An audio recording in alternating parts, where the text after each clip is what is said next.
abaraperi ntaco bavuze ko barashobora gutanga ubutumwa ababukurikirana bukabahindura. Uvuze neza cyane nicyo kinakubwira ciki cinyifato. Imidiho yose no kuvuga amastile yose yaba yabasani yaba maki yose twari twemerewe ko tuyaririmba kuko uburirimvyi bwahereye mu ijuru. Satani niwe yabutanguye, bwari ubwiwacu bwari ubw'ijuru. Ariko usivye yuko imidiho abantu baririmba indirimbo zo guhimbaza Imana ntibagiye bayibandaho cyane, bica bituma rero abasani aribo bayikoresha cyane. Rero bamaze kubona ukuntu nukuvuga ni bimwe nakubwira bica bigaruka, nukuvuga umurapere barazi ukuntu yambara kuko umurapere nashira bijya bitentire mu mutwe ntaririmba akubita amaboko uku nta kibazo. Ariko hari umuntu uri muri eglise atashobora kumva ukuntu ushobora kuririmba uri kurakubita amaboko uku. Ndashima Pilato yagizene amanyanga yose niho yabereye, niwe bamubwiye ati asinyure ko Yesu atabambwa, ariko yababwiye ati icyo nanditse nagizene, icyo nanditse nacyanditse. Imana ntiyahindutse ngo ubwire abantu mwambara amakabutura, Imana ntiyahindutse ubwire abantu ngo mwambara amasenga, ntiyahindutse ngo ubwire abantu bambara amatashitashi. Kwanza nagomba ndababwire ko bashobora gushika kuri YouTube bandika Yesu arakiza Sami Samuel.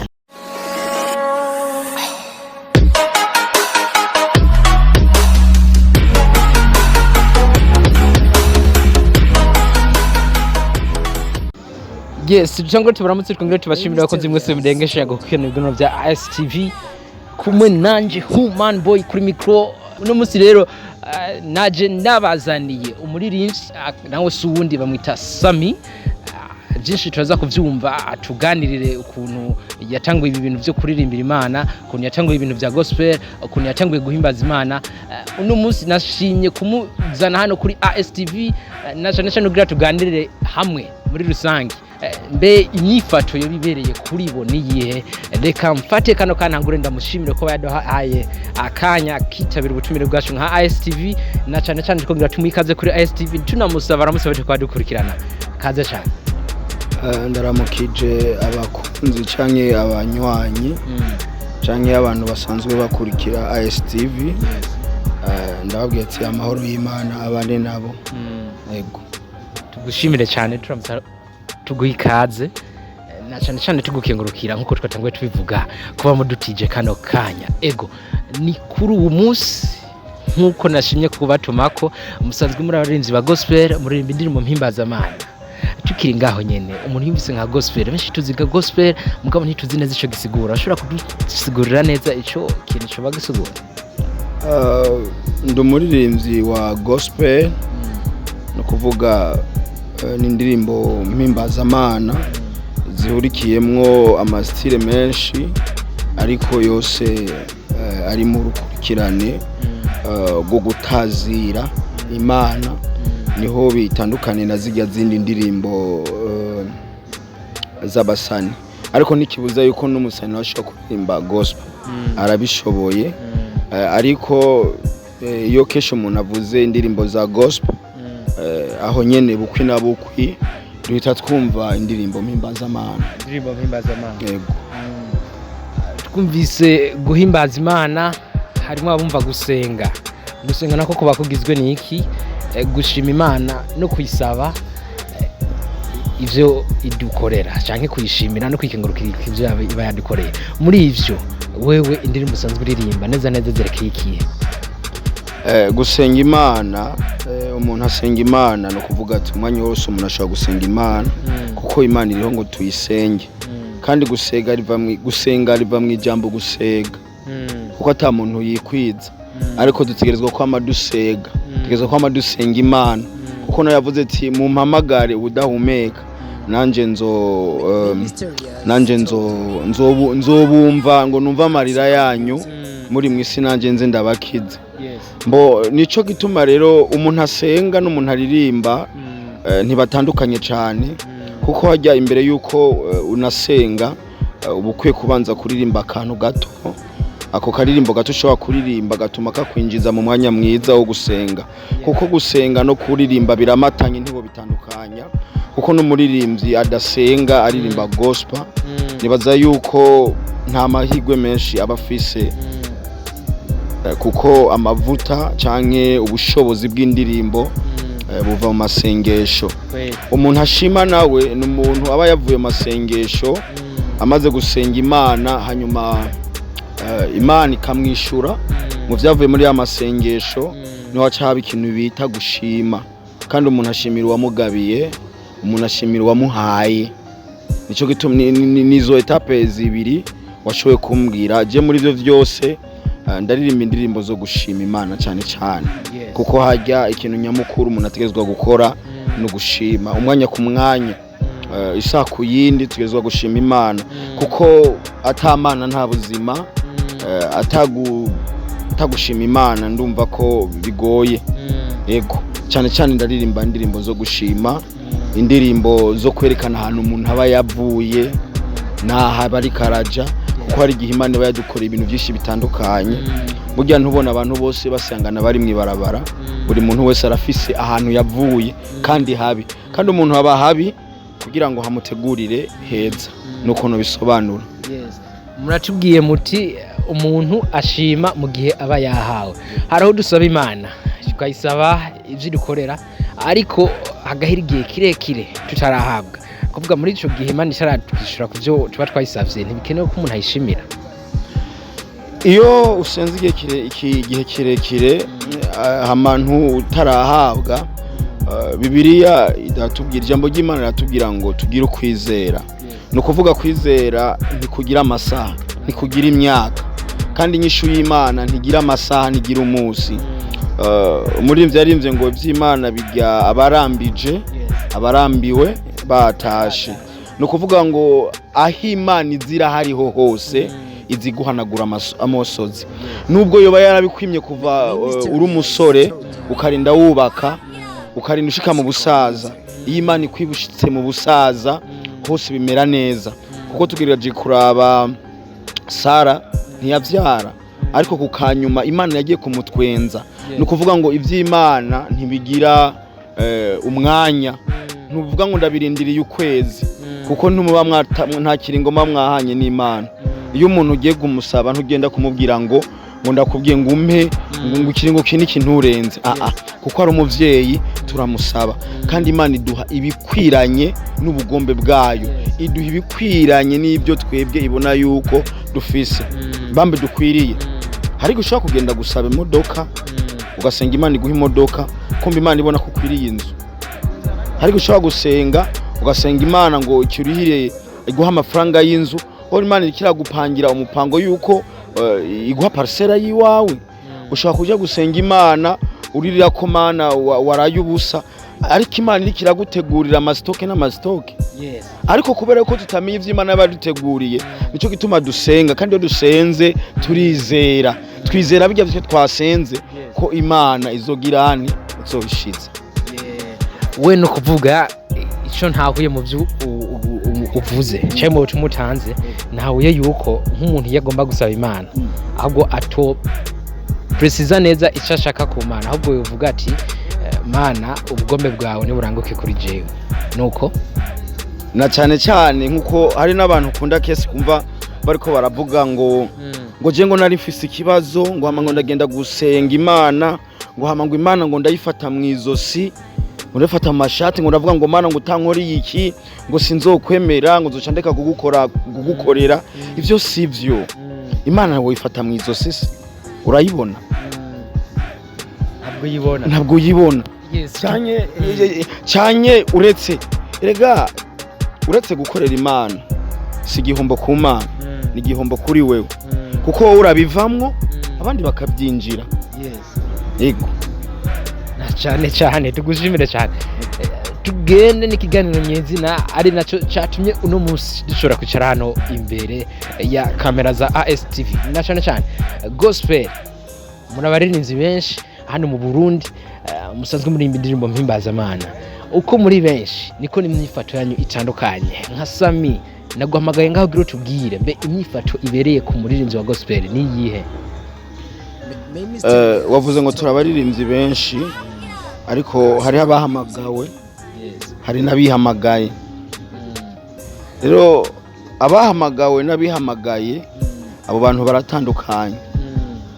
Uwihamagaye akoresha uburyo bwose bushoboka kugira ngo igikorwa ciwe ariko arakora gitere kije imbere, kandi no kuvuga ngo ategerezwa no gukora ikintu cyose abonye gishoboka kugira ngo umurimo wiwe uterugirane utere uje imbere.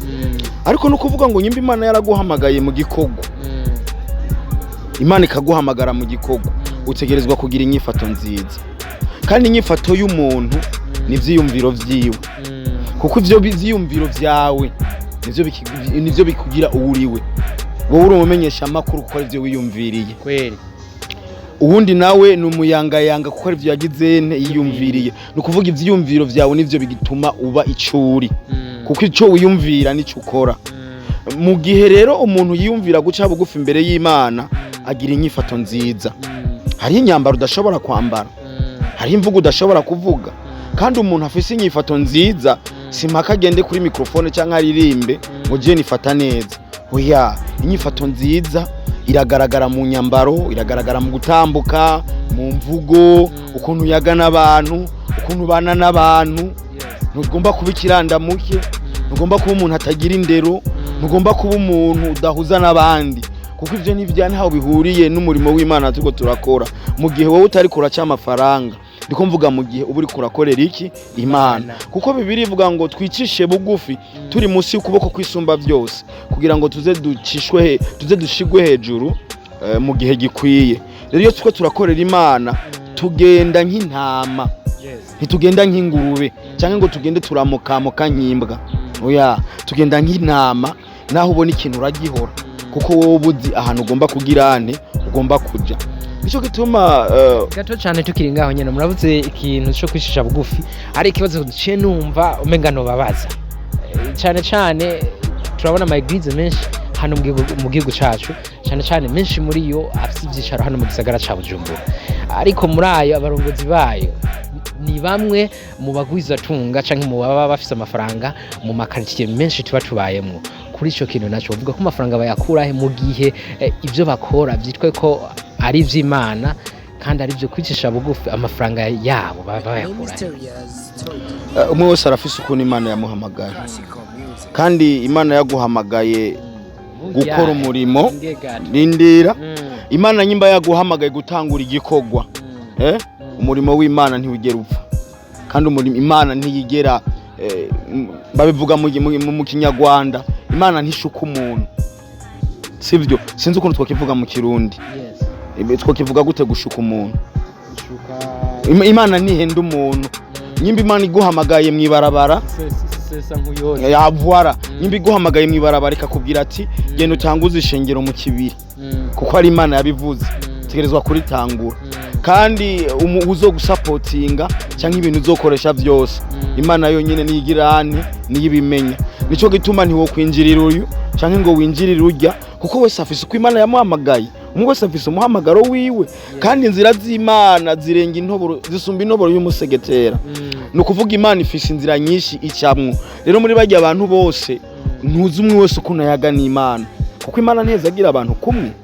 Wowe yaraguhezagiye uri umumenyesha amakuru, ivyo yabonye ko niko kazi yabonye ko yo guhezagiza, ariko uwundi yabonye ko yo muhezagiza ikamwicarika mu biro akaba secrétaire. Irikura byo kituma ariko ndakubwira nti ivyo bakura amahera ntawo bimenya. Ibyo nibanga giwe n'Imana n'ukuntu watanguye na vision. Wewe icyo intumbero watanguye niyo ushaka gushika, n'uco umenya rero n'uburyo iyo buva kuko iyo ufise vision uvuga ati nzoyikora uko bizogenda uku, kandi vision yose ijana n'iki n'agafaranga. Yes, vision yose ijana n'agafaranga. Yes, muvuga ngo ni kwishisha bugufi na cyane cyane. Ndagusaba gato bananye warogeje, sinzi ko bo hibuka mu bijanye n'imyifato y'aba gospel. Ndahibuka cyane. Nivyo nako ndakubwira. Urabona ari ukuntu ushobora gusanga nk'ubu uya umuririmvyi wa gospel tukiri ahantu hasi, usanga ari umuntu yoroshe ubwira ikintu akacyumva, ariko hari igihe Imana ishobora kumukira kanzo amaze gushika hejuru ugaca usanga arahinduye ivyiyumviro, arahinduye inyifato, arahinduye inyambaro. Uwo ntabari umuririmvyi w'indirimbo mpimbazamana, ubu aba ari muri baba star, sivyo? Kuko iyo Imana igushize hejuru niho uca bugufi kugira ngo aho hejuru yagushize isubire igirente iharenze, kuko hejuru y'Imana ni henshi. Iko uravyumva, hejuru Imana hejuru ahantu Imana ishobora gushira umuntu ni henshi cyane. Ishobora kugukura ngaha bobo ugasanga umuntu afise ivyizigiro byo gushika muri Amerika, akumva yuko vision yiwe ariho yoshika, akumva ko ro yashize hejuru. Ariko hari ikindi gisumba ikindi, urazi Imana uyikorerwa cya bugufu gashika hejuru, hanyuma warangiza, kuko ndazi ibikorwa byose dukora tuzopfa. Yego, naho ukwamamara, naho wowe bande, naho kabisa uburirimba isi ikasama, ibibazo by'abantu byose bikagenda indani, imisi igeze urapfa. Ariko rero ikigira ikimaze gusumba bijya bikorwa wakoreye mwisi umaze gupfa, Imana ikabisesangura igasanga ni byiza. Hajya nta kintu kiryoshe nko gushigwa hejuru kaja mu ijuru. Nico kintu gisumba byose. Nico gituma rero gisumba byose. Nico gituma rero umuririmvyi wari we wese aririmba muri eglise ahimbaza Imana, umuworshipa wari we wese utegerezwa guca bugufi. Kuko udaciye bugufi nuzohagara imbere y'abantu ngo uririmbe adoration bayumve. Utegerezwa kwambara neza, utegerezwa kugira inyifato inyuranye n'iyabandi. Turi cete gisomeka. None nk'umuntu ari mu rushengero yakubonye uri kuratera ingumu mwibarabara, hama gacaza muri ruwanje ku mugoroba, cyangwa agasanga ibintu wari kurakora muri quartier ntibimeze neza, kuba munga akagusanga uri kuraririmbisha, bijya bintu ntibimuhezagira, bijya bintu bimucinege. Nico gituma rero dukwiye kwiyubara, kuko turabwa n'abantu benshi, kandi twebwe dutsitaza abantu cyane gusumba abandi. Kuko nyimba kubonye uri kuraririmba akubona mu bwiza bw'Imana, umurikiyo akubona yuko umenga uri nzira, kwanza tuba turi nzira, uburi nzira ikiramutwara handi hano. Nico gituma rero mu gihe uri kurifata nabi, uri kuragenda nkuko bibereye, uburiko uracyafuza igikorwa cyawe, kandi nubwo uri cyafuza umurimo w'Imana nawe ubwawe uburi kuri cyafuza. Kuko mu gihe udafise inyifato nziza bituma atahantu ushika. Gato cyane tukingaho nyene uravuze ikintu kijanye no kwambara, bivanye na eglise umwe wese aba yarakuriyemo canke ahantu akunda gusengera. Usanga imyambarire y'abagize eglise yi atari cyo kimwe n'iyabari muri eglise yi. Sinzi kumaze kubibona. Ego muri ico gihe hari umuririmvyi aba yavuye muri eglise kanaka, mu gihe bishitse akamenyekana, izindi eglise zidatahura imyifato yiwe, zikamubona nk'ukumenga ni nk'umuntu w'icaduka. Eko nka Sami wobwira iki barako badukurikirana umuririmvyi neza wa gospel ari hagati kugira umubona wese amone mu buntu bw'Imana kwiye kwambara gute bereye kubigeme ko benshi nibo bikunda kuraba. Nyimba Ana mu kugenda imbere y'uhoraho yagiye yambaye neza nk'umumama, sivyo? Ijya Mana yari yagiye kurondera kubwo ikibazo yari afise nijya nyene, sivyo? Nyimba Aburahamu yambara neza agiye imbere y'Imana akicisha bugufi, ya Mana nirya nyene ntiyahindutse. Imana ntiyahindutse ngo ubwire abantu mwambara amakabutura. Imana ntiyahindutse ubwire abantu ngo mwambara amasenga. Ntiyahindutse ngo ubwire abantu bambara amatashitashi, amanuze amadeshire. Nuko uravyumva. Imana ni nyakubahwa, ifise icubahiro kirengeye ivy'abandi.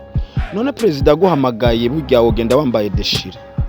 President yakubetse ndafitaniye umubonano nawe, wogenda wambaye deshire. Oya rara kuri ico ntaco numva no cishurako uko biravana. Ashobora kuba yarakubonye nk'ubu uri nk'umuririmvyi, akubona imisi yose guma ambaye amedeshire, kugira nambaye deshire ndibaza nayo niyo bitahura akavuga ati umuntu uko biri kose niyo migendere yiwe ntaco no hindura. Sawa. Mugabo nk'ubu araguhamagaye nta kindi kinakuzi mu madeshire ntasanzwe yakuzi ko ugenda yambaye deshire, ndibaza ni sanamu mbi. Imana yacu sivyo ni nyakubahwa, n'umuvyeyi gusumba abanyakubahwa bose. Utegerezwa kwegera Imana n'umutima wawe, utegereza kugenda ibwami wabranje kuraba yuko inyifato ukusa uko wambaye ko bikwiriye yuko uza gushika imbere y'Imana umeze neza. Nta muntu numwe yigeze aje imbere y'Imana atambaye neza, nta muntu numwe yigeze ashika imbere y'Uhoraho. Abandi mu kugira bashike nahera wavino ugenda wavuye ugenda ugugumwa, ariko ubu gutinya Imana abantu vyagiye biragabanuka muri bo. Nico gituma ushobora gusanga umuntu yambaye ikabutura ariko araririmba ku gicaniro, ugasanga umuntu yambaye deshire ari ku gicaniro, ugasanga umukobwa yambaye impuzu imwe aha kuboko kuriho ahandi nta kuboko kuhari ari ku gicaniro. None se cyo vuga ko Imana nayo ivy'Imana bigenda birahinduka bijana n'igihe. Ijambo ryacu tuvuga ngo uko yarejo nuno munsi ni kugirane ni kwiri, kandi ngo abayisenga tugomba kuyisenga mu mwemo no mukuri, ntitugomba kwiyorohera. Mbega kubera iki umuntu yafise ikibazo ahora aheba kurya akagenda imbere y'Imana yisonzesheje akanka kurya kamara n'imisi 3 ko atagenda yambaye deshira canke ngo agende yambaye akajipo kagera ngaha ayi ko agenda yikwije? Nuko azi ko afise ikibazo, kandi nawe akabona yuko je sinja gutumbera Imana ntambaye neza. Nta muntu ashobora gutumbera Imana mu maso y'Imana yambaye nabi. None Imana wayihenera se? Sami, ariko no musi naguhamagaye kugira abadukurikirana, nimba umuririmvyi wa gospel, umuririmvyi mpimbazamana, nimba usenga, nimba koko uvuga ubutumwa, iki kiganiro kirangire uvuze ati ibi nibi ndagiye kubiheba, ibi nibi ndabihagaritse. Kumvo ziki abariko barankurikirana mugenda bikoze ndabereka isanamu itari nziza. Sami, n'umusore ndaguhamagaye kugira neza na neza nk'umurinzi wa gospel hano mu gihugu cyacu cy'u Burundi, ugire akarorero utanze ati mu Burundi umuririmvyi yambara akikwiza n'uyu arakwiye guhinduka uko nuko kugira ngo badukurikirana nabo nyene bagire reference, bagire ico bisunze nk'imyifato. Kaze misi yose hagarara imbere y'abantu utagira kumugayo. Sinzi ko ntahura utagira atamugayo uri kuriwe, utagira gasembwa. Hagarara imbere y'ubwoko bw'Imana batariko barakunebagura. Ego imbere y'Imana ntitwera, sivyo? Mugabo hariho ibindi dutegerezwa kuroranya kugira ngo n'umuntu aza kukubona akubone mu bwiza bw'Imana. Twebwe turabarundi, sivyo?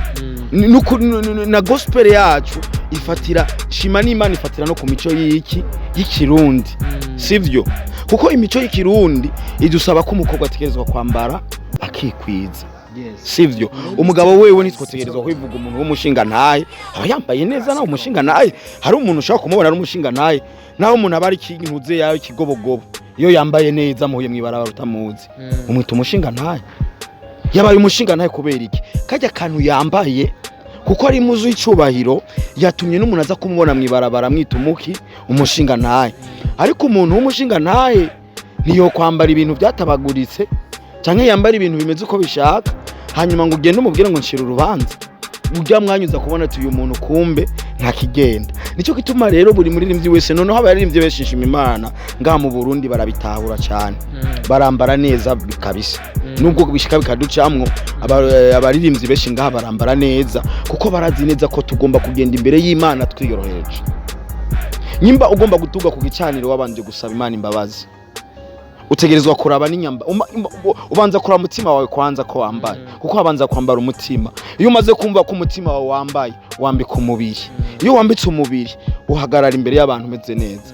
Mbega ndakubaze abapotiri abavuga butumwa kubera iki bambara amakoti? Uramaze kubona umuntu avuga ubutumwa yambaye ibintu biri en désordre? Oya, agenda yambaye neza kuko atwaye ijambo rya data. Usanga bambaye amakoti, usanga bambaye amashati meza, usanga bambaye ibirato bimeze neza, hamwe n'igihe ariko aravuga ubutumwa abera ikitegereza abandi. Kuko hari igihe ushobora kuri kuraririmba mugabo ugasanga impuzu wambaye irakuye abantu mu mwema. Ivyo birabaho. Rero ikintu agomba guhanura abaririmbyi bagenzanje, ego duhanurana nta vyira ngo de asangwa dukorera Imana turakwiye kugira inyifato itandukanye n'iy'abaririmbyi bisi itandukanye n'abaririmba indirimbo zisi twebwe duserukira Imana twebwe duserukira uhoraho n'inyambaro n'imvugo nuko tugenda nuko dutambuka dutegerezwa gutambuka nk'abambasaderi kuko twebwe turabambasaderi b'Imana nuko numva no bikubwira yego reka ndagushimire cyane turaje no ku ndirimbo mbe ku baririmbyi ba gospel n'imidiho yose yemewe canke abariko barayikurikira bumva ubutumwa washatse gutanga yuriko uraririmba aho ndavuga hariho benshi bidogera abaririmbyi ba gospel bacisha ubutumwa bwabo mu kurapa abaraperi hano mu gihugu cyacu Burundi barahari kandi baravuzwe ko amajambo baravugwa ati bajya ahubwo banywa itabi ego nka Sami akivuga kwika abaraperi naco bavuze ko barashobora gutanga ubutumwa ababukurikirana bukabahindura uvuze neza cyane nicyo kinakubwira ciki cinyifato imidiho yose no kuvuga amastile yose yaba yabasani yaba maki yose twari twemerewe ko tuyaririmba kuko uburirimbyi bwahereye mu ijuru satani niwe yabutanguye bwari ubw'iwacu bwari ubw'ijuru ariko usivye yuko imidiho abantu baririmba indirimbo zo guhimbaza Imana ntibagiye bayibandaho cyane bica bituma rero abasani aribo bayikoresha cyane rero bamaze kubona ukuntu nukuvuga ni bimwe nakubwira bica bigaruka nukuvuga umurapere barazi ukuntu yambara kuko umurapere nashira bijya bitentire mu mutwe naharirimba akubita amaboko uku nta kibazo ariko hari umuntu uri muri eglise atashobora kumva ukuntu ushobora kuririmba uri kurakubita amaboko uku acavuga ati uyu muntu yasatse kuvuga ati ibi bintu si by'ijuru byose turavyemererwa ariko si byose bitugirira iki ikimazi rero cyo gituma rero bijya tubona yuko hariho ibintu satani yadutwara kandi iyo tugiye ko tukabigenderamo natwe baca batubona umenga ntitukijijwe ndemeza cyane ijana kwijana yuko umuririmvyi wa gospel aremerewe kuririmba indirimbo imidiho yose nta kibazo ikiba kirimo gusa wumviriza message kuko umudiho nacu uza kugufasha nyimbo umudiho uza kugufasha gukoma amashi nyimbo uza kugufasha gutamba ariko gikuru ni message iba iri muri rya ndirimbo aba yashatse kugira ane gutanga nico gituma rero abantu bo bitahura nta mudiho numwe uhari utohimbazwamwo Imana nta numwe kabisa je ndemera yuko style zose imidiho yose wanashaka imidiho y'amapiano urabona ko ariyo abatanzania bakunda gukubita mu muziki cyane nirya ahubwo abarundi bayijimwe bayikubite kuko byose byari iby'iwacu tutegerezwa guhimbaza Imana mu mastile yose mu buryo bwose bushoboka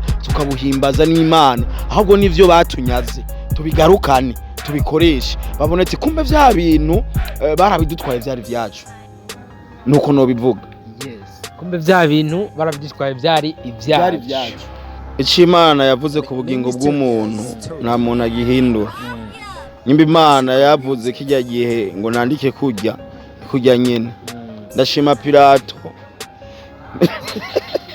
yagizene amanyanga yose niho yabereye niwe bamubwiye ati asinyure ko Yesu atabambwa ariko babwiye ati icyo nanditse nagizene icyo nanditse nacyanditse kandi icyo yanditse cyari ciza nubwo abantu babona ko ari kibi kuko kijya yanditse cyatumye bamubamba nico cyane natumye no musi dukorana tuko turavugana ibintu bijyanye na gospel no guhimbaza Imana yego kuvuga ikibaye no musi cyaba ciza cyaba kibi gifise intego yacu ejo tutazi ego Sami ndagushimire cyane cyane nk'umurinzi wa gospel sizere ko badukurikirana ubasezeza karirimbo nko ku butumwa twavuze bumvirije amajambo menshi ariko birakeneye kuba ruhurira umutwe nawe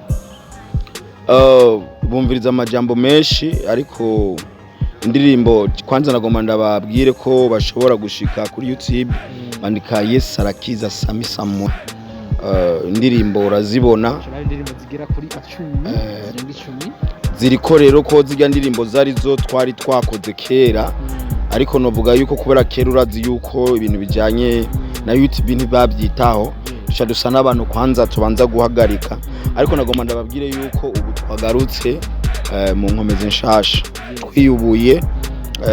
Ndiko ndakora album kandi vuba iraja ku mugaragaro. Ni album nise ntiwandekeye hasi, rero iriko irakogwa, nico gituma n'indirimbo zose ziriyo tuko turasaba ukuntu twozisubiramwo bushasha kugira ngo zize kabisa zishushe, kuko amavuta y'Imana twama tuyaronka uko bukiye ko bwije akama aza ari mashasha. Nakurungike n'indirimbo nise kwa wakati wake. Ego no kuvuga ngo Imana ikora ku mwanya wayo. Okay. Ni kwa wakati wake, ni kwa wakati wake, Mungu hachelewi wala hawai, ni kwa wakati wake, ni kwa wakati wake, ni kwa wakati wake, Mungu hachelewi wala hawai, ni kwa wakati wake. Ni kwa wakati wake. No kuvuga ngo Imana ikora ku mwanya wayo, nticeregwa ntinyaruka. Bimwe twavuga twahera ko ngo abasenga bakarindira bakaruha. Mungu wetu hachelewi wala hawai, anafanya kazi kwa wakati wake. Tugushimire cyane. Ariko iyo ndirimbo naraje kuri channel yawe ya YouTube, ntiwayiririnje urumwe yakoranye n'umwigeme, ariko niwashimye gushira ku izina ryiwe kuri titre y'iyo ndirimbo ya mwigeme wa Mitabita. Umukobwa twaririmbanye ya ndirimbo yitwa Sifa. Ndibaza yuko azoboneka no mu zindi ndirimbo bariko barakora, kuko ndazi bambwe yuko mu ndwi zashobora kuboneka. Ngira nzosubira kugaruka nga mu kiganiro tubereka ibikogwa, tutabereka amajambo. Rero ndazi yuko Sifa azoshobora kuboneka, niwe twakoranye z'ijya ndirimbo. Ego. Turashimire cyane. Dufata kano kanya dushimira abadukurikiranye. Sinzi karakaja muwa mwibagiye musezeza abadukurikiranye kugira dushobore gusozera n'ikiganiro nyezina. Ego, ubwa mbere nagomba gushima Imana ko Imana niyo yaduhuje, kandi Imana niyo yadutumye duvuga ibi, ko ndize ko amajambo twavuze ari amajambo yuba ku bwami bw'Imana, n'amajambo atwereka uko dukwiye kwifata nuko dukwiye kuvuga. Nkashimira cyane cyane mwe mwamaye kano kanya, nkavuga ati Imana ibahe umugisha. Hanyuma nkashimira n'abantu bagerageza kabisa kumfata mu mugongo, bagerageza kuba kumwe nanje mu bikorwa byanje, nabo ndavuga ati Imana ibahe umugisha.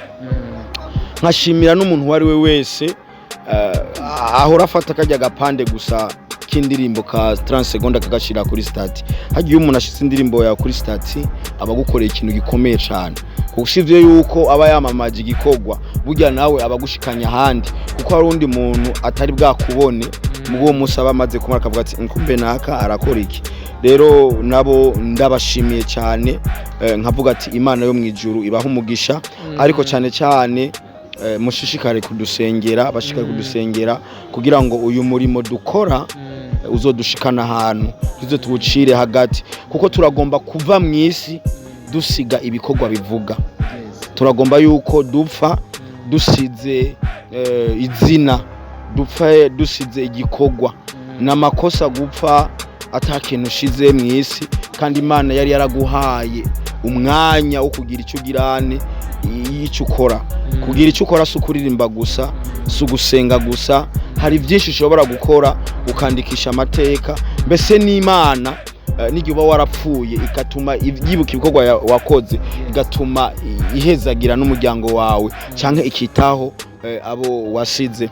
Niyo message rero nagomba kubasigira, nkavuga ati mwese ndabifurije kuzoja mu ijuru, kuko nico kintu gisumba ibindi byose. Ego. Reka tugushimire, tunagukengurukire ko waduhaye kano kanya twicaye umwanya utari muto twaganiriye byinshi. Wowe wadukurikiranye hari icyo ushobora kuba wumvise nk'akanenge nk'agasembwa, turagusabye umanuke epfo muri commentaire ubwire icyo kivuze ko hama nimba byakubatse, nimba ibyo twavuze byakubatse, ntutangwe no gusangiza ikiganiro mugenzi wawe kugira nawe nyine ibyo byakubatse bishobore kumwubaka. Reka mbashimire nongere mbakengurukire, utibagira na subscribe nimba ari uwa mbere wumvise ikiganiro canke ibiganiro byacu. Ndabashimira cyane, merci beaucoup, ciao ciao.